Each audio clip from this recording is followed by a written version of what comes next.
拿着一把吉他走进工作室，这身影好像有点熟悉。大家午安。没错，4、5年级的人一定都知道，他是秋秋合唱团的团长邱晨，本名叫做邱宪荣。我和他在海边奔跑，他说他要寻找小贝壳，我的茉莉也睡了。哼着自己作词作曲的小品，从校园歌曲发迹的邱宪荣，更让人熟悉的是这张专辑。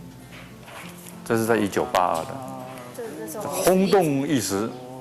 这是我是团长，作词作曲，今天打电话，这个娃娃主唱。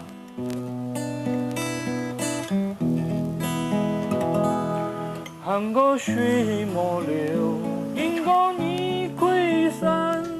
当年意气风发的邱宪荣，因为创作环境不理想，回到东市老家。没想到却遭遇921地震，震垮老家，但邱宪荣没有被打倒，反而和朋友一块儿帮助东市受灾居民。资源不会输任何地方。以做熟人来讲，我们有很多果园、山林就在附近，大甲溪就在前面。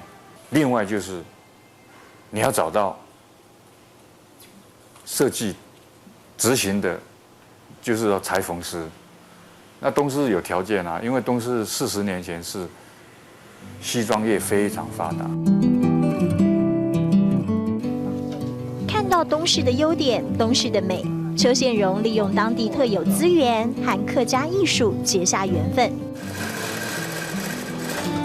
精致的手艺全出自于他邓妙琴。到邱宪荣的工作室6年了，展示的服装都是他的杰作。构树这个浮木。这个染布料都是一样的，只是它的染材不一样而已。光是染布料就得花上1个礼拜的时间，如此细致的功夫是邓妙琴的坚持。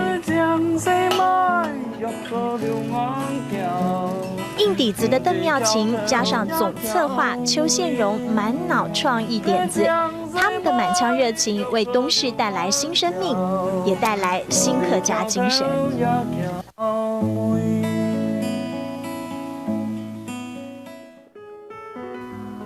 记录东市，展现客家。秋秋的团长这一回把艺术的旋律巧置在染布上，每一抹颜色都丰富了我的感动时刻。